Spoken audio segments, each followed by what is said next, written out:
The crypto siege, with another day in the life and the crazy life that is the digital asset space.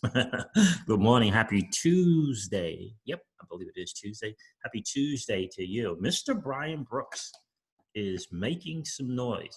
You know, I have to turn to a video that I shared with you guys on the channel a while back, and I believe I titled that video "The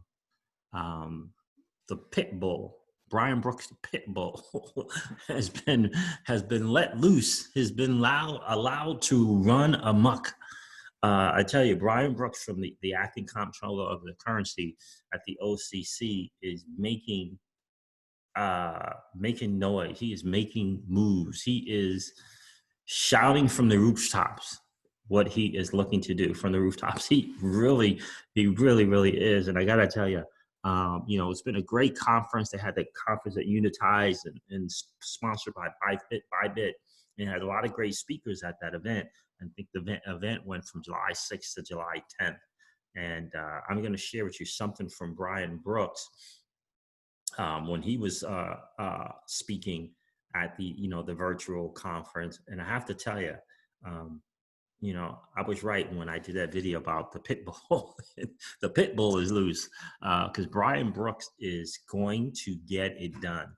And he is absolutely, without question, a fan of the digital asset space. And, the definition of vision is seeing it before the masses see it. And this guy is a great example of that very point. But I want to cover something that I believe is the reason that Brian Brooks is able to act and is able to make the moves that he's going to make in the very, and you'll hear in the video, in the very, very near future. And that is this. It's the executive order on regulatory relief to support economic recovery that President Trump signed and put into action not too long ago. So this was in May, issued on May 19th of 2020. And again, we kept saying on this channel, right? What's the deal with the beer code? Like, what? Why beer code? Why now? Like, what's going on, right? And so, I have always believed is that, look, the country and a lot of the nation's economies have been in trouble for a long time, right? And they want to make a move, but they have to make a move that makes to the masses will make sense to the masses, right? Now, there's always going to be the few that like, what's going on with the beer cold? There's always going to be few. They're trying to, the conspiracy theory people, right?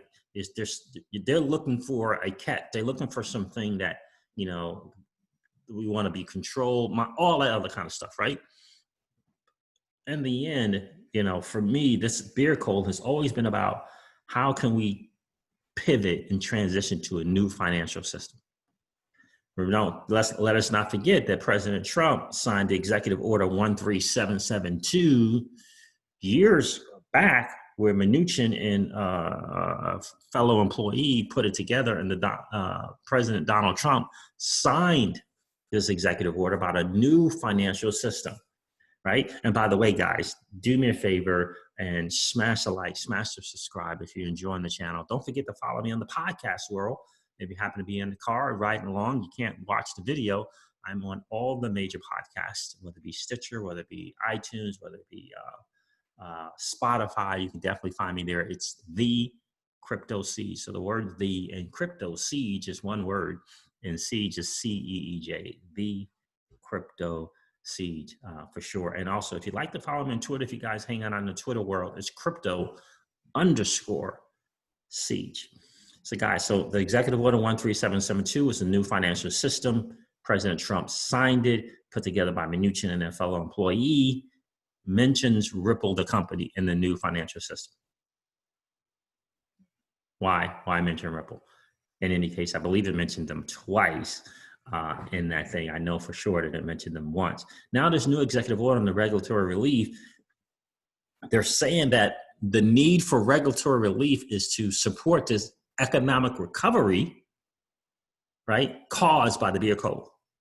When reality, so I don't want to say the reality, but the point of it is so that they can continue on with their plan, right? Because we said it over and over and over again. This current administration has a plan. Don't know what it is, but it has a plan. And we believe, we at the Crypto Sieges Home believe that Ripple and XRP is in the plan. Whether it's plan A, or plan B or plan C, we believe it to be in the plan. So executive order on regulatory relief to support economic recovery issued on May 19th of 2020. I'm not going to go through everything here on this. I know a lot of people on the channel have heard me go through this before, but I do want to go over some of the more important things. In December of 2019, a novel beer code known as was first detected in Wuhan, right? So the Hubei province, People's China, causing outbreak, whatever, right? So in proclamation 9994 of March 13, 2020, declaring a national emergency concerning the beer code, I declared that the beer code outbreak in the United States constituted a national emergency. This is the current administration. I declared that the beer code outbreak in the United States constituted a national emergency beginning in March of 2020. I have taken sweeping actions to control the spread in the United States, including by suspending entry of certain foreign nationals who present a risk of transmitting the beer code, right? As far as I'm concerned, since day one, I don't know, they let us see what they let us see. We don't know. The more important talks are behind closed doors, right? I believe that this is, House of Cards. If you ever watched the TV show House of Cards, it's more of the reality of politics than it is a TV show. You should check it out, especially the older editions, the older episodes or older seasons. So I have taken sweeping action to control the spread of the virus in the United States, right? So I'm not going to go through all of that. What I'm going to go is here. By the authority vested in me as president by the Constitution and the laws of the United States of America, it is hereby ordered as policy. It is the policy of the United States to combat the economic consequences of the beer code with the same vigor and resourcefulness with which the fight against the beer code itself has been waged. Agencies should address this economic emergency by rescinding, modifying, waiving, or providing exemptions from regulations and other requirements that may inhibit economic recovery. Consistent with applicable law and with the protection of the public health and safety, with national and homeland security, and with budgetary priorities and operational feasibility. That is the $10 trillion statement. I'm going to read it again. And shout out to Deep Mind, because he texted me when I first discovered this, and he actually put something out in Medium about it as well, the same day, same morning. And he had texted me in the quotations, agencies, right? And you guys know Deep Mind's background, right? So agencies should address this emergency, this economic emergency, by rescinding, modifying, waiving, or providing exemptions from regulations and other requirements that may inhibit economic recovery, right? So who are these agencies? Some might ask, right? Who are these agencies that this executive order is talking about? So this is a definition of agency from Cornell Law School. Now, guys, I know I covered this before, but it's new. There's a lot of new people in the space, so I want to make sure I go through this again. So there's the agency definition from Cornell Law. It's in the code 3502 from the United States Code, right? 44 U.S. Code 3502 definition. The term agency means any executive department, military department, government corporation, government-controlled corporation, or other establishment in the executive branch of the government, including the executive office of the president, or, here we go, any independent regulatory agency. Now let's go check out independent regulatory agency. The term independent regulatory agency means the Board of Governors of the Federal Reserve System, stay with me guys, the Commodity Futures Trading Commission, the Consumer Product Safety Commission, the Federal Communications Commission, the Federal Deposit Insurance Corporation, the FDIC. So we got the CFTC, we got the FDIC. These things are important to those of us in the digital asset space. I'm not going to read all of them. I am going to go down to some ones that are more apropos to our space.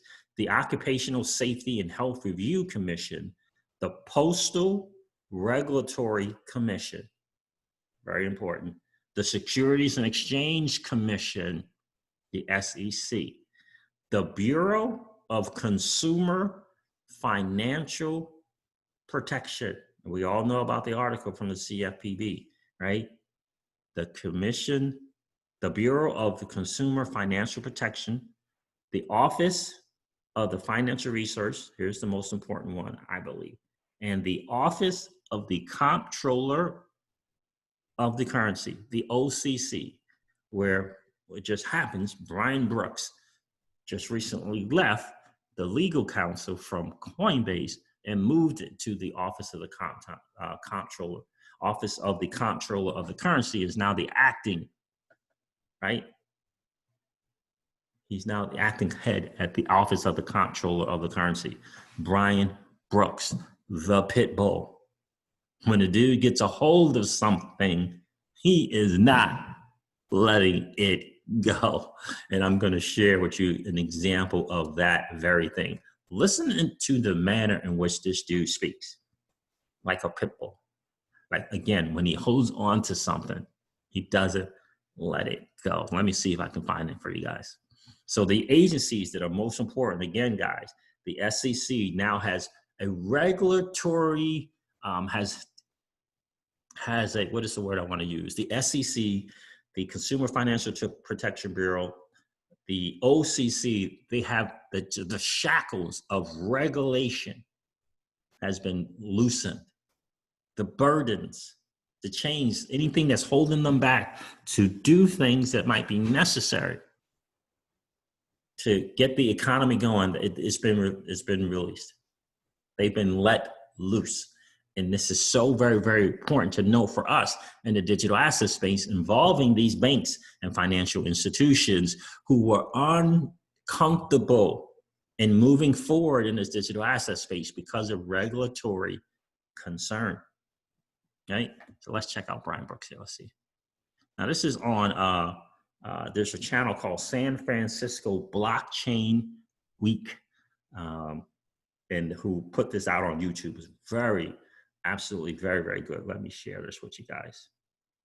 Pay some close attention to with the authority in which this man speaks, the certain confidence in his words and in his tone, I think is important. And I not that he wasn't this kind of dude before this, but I think with this executive order, he knows that he can move forward in a way that can bring, mass adoption and evolve the digital asset space. And that's what we need.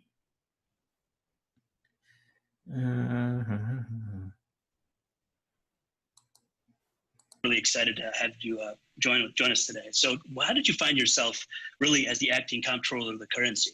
And maybe you could just give us an overview of your origin story. Well, look, I've been in financial services at some level my whole career.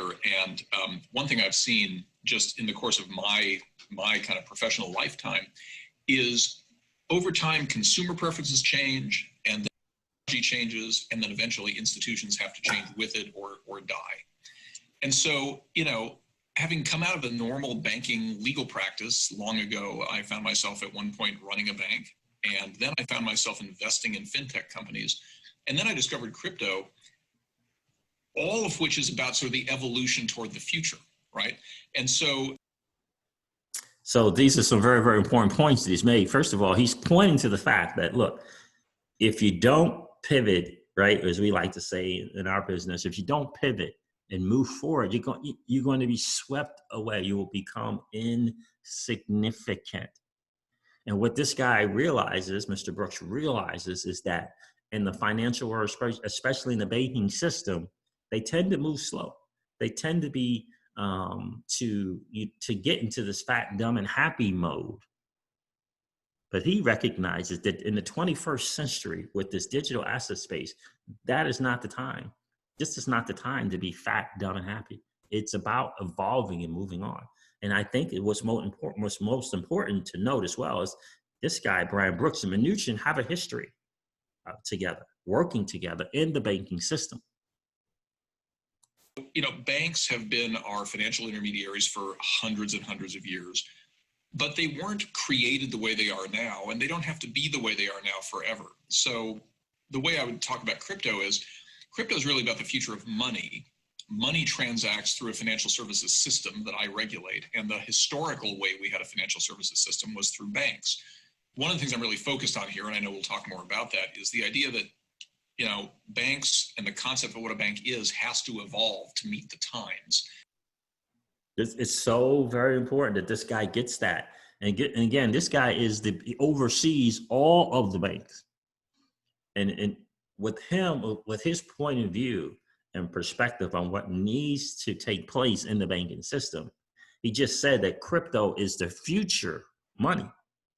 It's the future money, right? And we all been hearing about XRP, and Mr. Giancarlo talking about, you know, gave it just an eloquent speech and did a great write-up about XRP, in his opinion, not being security, but in fact, it acts more like a currency, right? And so we talk about this on the channel all the time. All the pieces seem to be very much in place to move forward. And a lot of the things speak to me in favor of the greatest digital asset ever created and the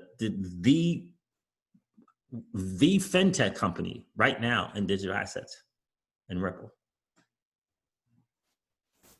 And I think crypto came about at a certain moment in time for a reason. You know, it happened just as the financial crisis was unfolding, just as there was the first inkling of a lack of confidence in fiat money, not just in the US, but around the world.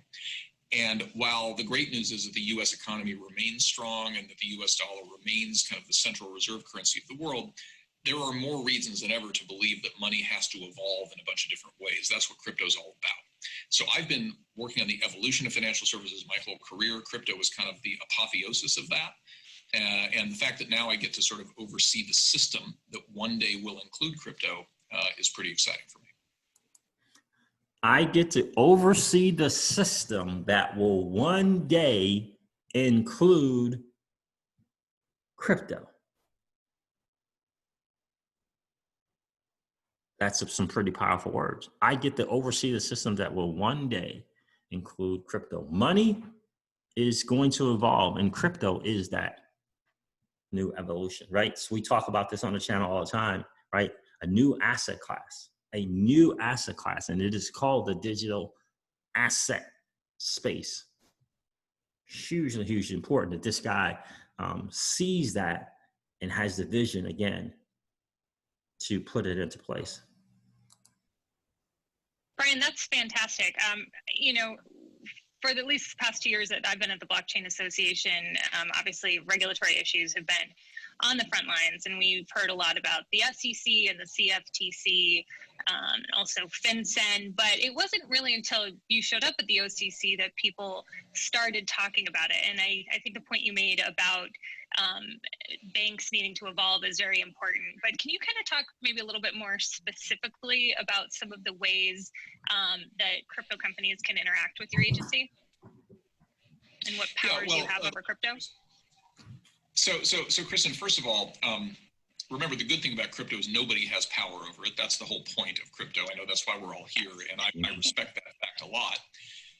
What I would also say is one of my missions at the OCC is never to see another news story that says ...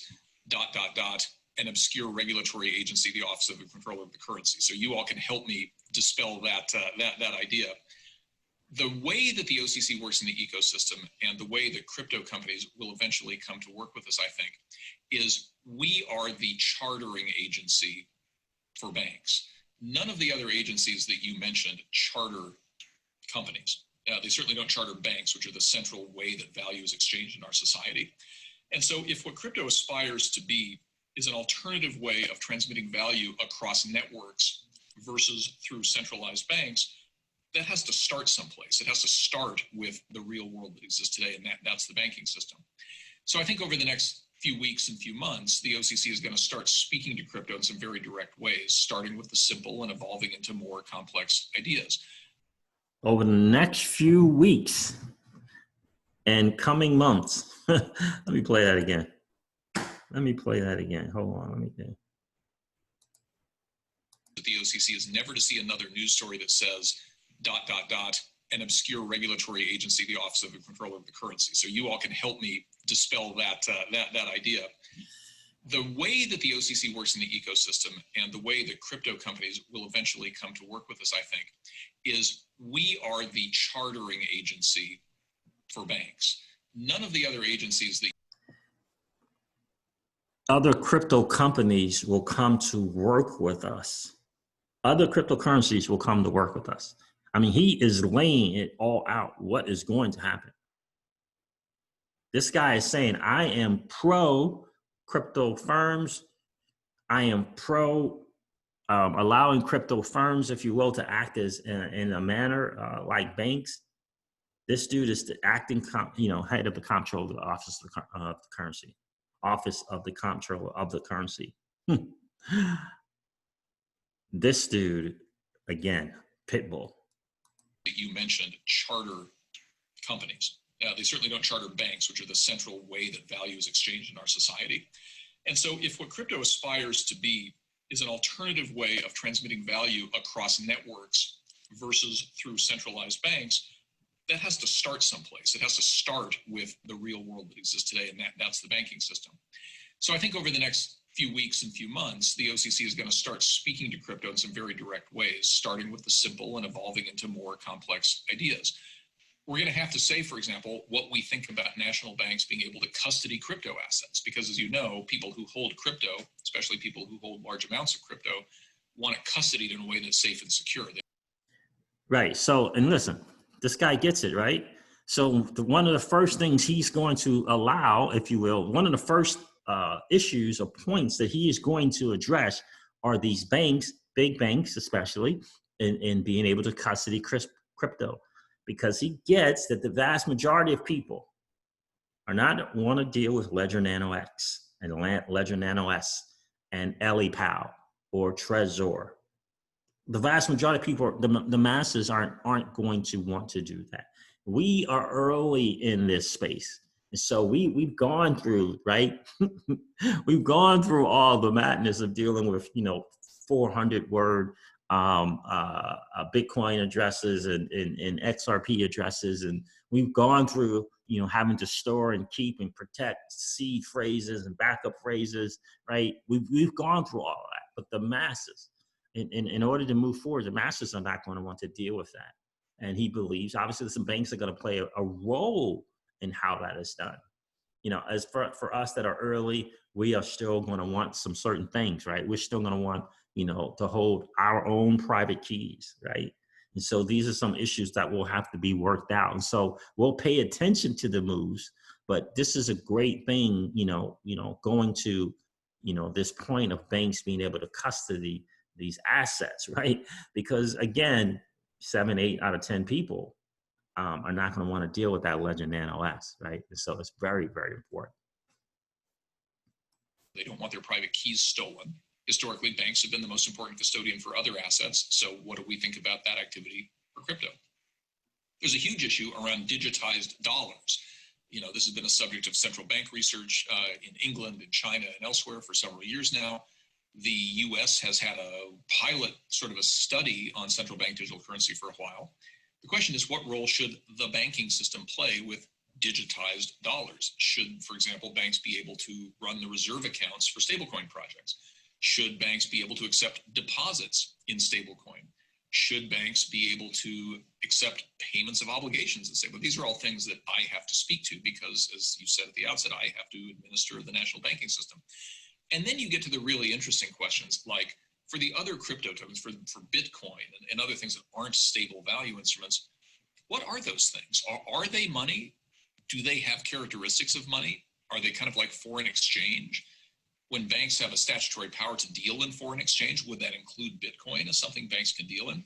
These are really important questions. And for crypto to get into the ecosystem and really be seen universally as a legitimate form of unit of account, store of value, means of exchange, we have to start by answering those questions in the banking system, because for good or ill, that's what our financial system is today. And so Wow. For good or ill, that is what our banking system is today. So they are going to address things and address digital assets. And what do they look like? And what are they? I think it's very, very interesting, the timing of Secretary Clayton Clayton moving out of the SEC. And now a spot is now being made available that could possibly be filled by crypto mom Hester Pierce. And by the way, Mike Novogratz says that 3 of the potential people that could fill that spot that Clayton has left are very crypto friendly. So you got crypto friendly at the SEC, you got the CFPB, very crypto friendly, pointing to the attributes of both Ripple and XRP. You got Brian Brooks, now the active comptroller of the currency at the OCC, very crypto. Do you see what I'm saying about the things being put into place, the people being put into place for us to pivot and adjust and evolve into mass adoption? Very, very excited about that. And this guy understands, and probably Mnuchin understood that it's going to have to start at this particular independent regulatory agency, that is the OCC, who oversees the banks. And so some of this stuff is going to be, whether you like it or not, Mr. Bank and Mrs. Bank, this is what it is. And if you decide to stay in the background, the other banks will, right? So it's just this great, absolutely great news, guys. Absolutely great news. So, all right, guys, listen, I'm going to wrap up this video like I do all of my videos and remind you guys of this. Old money doesn't want you to win. They don't want us to win. They would rather us remain a cog in their perpetual wheel of trading our time for dollars. They don't want us to play in the same playground that they play in, where we allow our money to work for us. This is our chance to win, guys. The digital asset space is our chance to win. We are in the midst of the greatest transfer of wealth in the history of man. Are you participating, or are you standing on the sidelines? Here's what I do know, that the battle for you has already been fought, and the victory is yours. Go get it. I'll talk to you soon, guys. See ya.